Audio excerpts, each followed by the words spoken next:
روژه د تاریخ له پاڼو. د رمضان المبارک 23مه نیټه. په دې نیټه کې د تاریخ ځینې اړینې پیښې او مناسبات د صحیح بخاري پر نقل شوي 2010 نمبر حدیث شریف کې راغلي دي چې نبی کریم صلی الله علیه وسلم په همدې ورځ د تراویح المنځ په جماعت یا جمع سره ادا کړ. خو بیا یې له دې ویرې بیرته د لمونځ ودراوه چې د مسلمانانو د ډېر محبت له وجهې نه فرض نشي. همدارنګه د روژې په 23مه ورځ 9 هجري کال چې د 611 میلادي کال سره سمون خوري د مکې مکرمې د بت پرستانو معبود لات چې تر اسلام وړاندې دوی عبادت کاوه د مکرمو صحابه کرامو لخوا له منځه یوړل شو.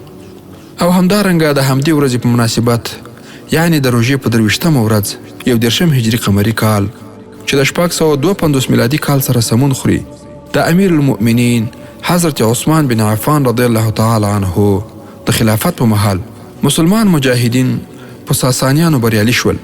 د ساسانیانو اخري واکمن یزدګرد د تیښتې په مهال باندې ووژل شو او د ساسانیانو له ماتې وروسته تر ډېره وخته ایران د اسلامي تمدن معاهد و.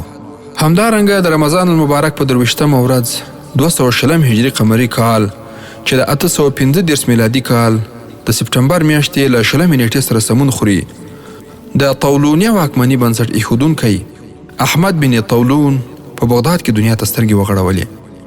نوموړی یو هوښیار، ذکي او مېړنی شخص و. په 254 هجري قمري کال د مصر د والي په حیث باندې وټاکل شو. ابن طولون په لنډه موده کې په مصر، شام او حجاز کې ځواکمنه واکمني رامنځته کړه. د مصر په پلازمینه قاهره کې د نوموړي په لاس جوړ شوی مسجد اوس هم شتون لري چې د ابن طولون د واکمنۍ د تمدن او پرمختګ نمونه بلل کیږي.